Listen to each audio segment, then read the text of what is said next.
നമ്മളിന്നിവിടെ ഉണ്ടാക്കാൻ പോകുന്നത് ചക്ക വരട്ടിയതാണ്. അത് ഉണ്ടാക്കാനായി ഞാനിവിടെ ഒരു ചക്കയുടെ പകുതിയാണ് എടുത്തിരിക്കുന്നത്. അതൊരു മിക്സിയിലിട്ട് നന്നായി അരച്ചെടുത്ത് ഒരു പാനിലേക്കിട്ട് ചക്കയുടെ വെള്ളം വറ്റിയതിന് ശേഷം 1/2 കിലോ ശർക്കര, അതായത് ശർക്കരയുടെ പൊടിയാണ് ഞാനിവിടെ എടുത്തിരിക്കുന്നത്, 1/4 കപ്പ് വെള്ളമൊഴിച്ച് ഉരുക്കിയെടുത്ത് അരിച്ച് ചക്കയിലേക്ക് ചേർക്കുക.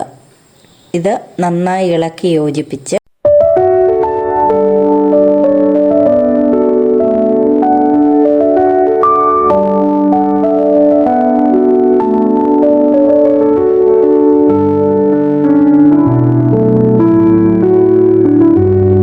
ഒരു നുള്ളുപ്പും ഇട്ട് നന്നായി ഇളക്കി യോജിപ്പിച്ച് വെള്ളം വറ്റിച്ചെടുത്ത് 2 ടേബിൾ സ്പൂൺ വറുത്ത അരിപ്പൊടി ചക്ക വരട്ടിയത് മുറുകി കിട്ടാനായി കുറേശ്ശെയായി ചേർത്ത് ഇളക്കി കൊടുക്കുക.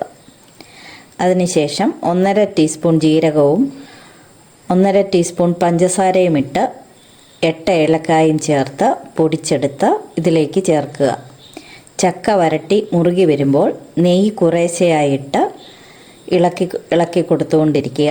പാത്രത്തിൽ നിന്നും വിട്ട് വരുന്ന പരുവമാകുമ്പോൾ സ്റ്റൗ ഓഫ് ചെയ്ത് ഒരു നെയ്യ് പുരട്ടിയ പാത്രത്തിലേക്ക് ഇത് മാറ്റാവുന്നതാണ്. അങ്ങനെ ചക്ക വരട്ടിയത് റെഡിയാക്കി എടുക്കാവുന്നതാണ്. Thank you. ഈ വീഡിയോ നിങ്ങൾക്ക് ഇഷ്ടമായെങ്കിൽ സബ്സ്ക്രൈബ് ചെയ്യുക, ഷെയർ ചെയ്യുക, ലൈക്ക് ചെയ്യുക.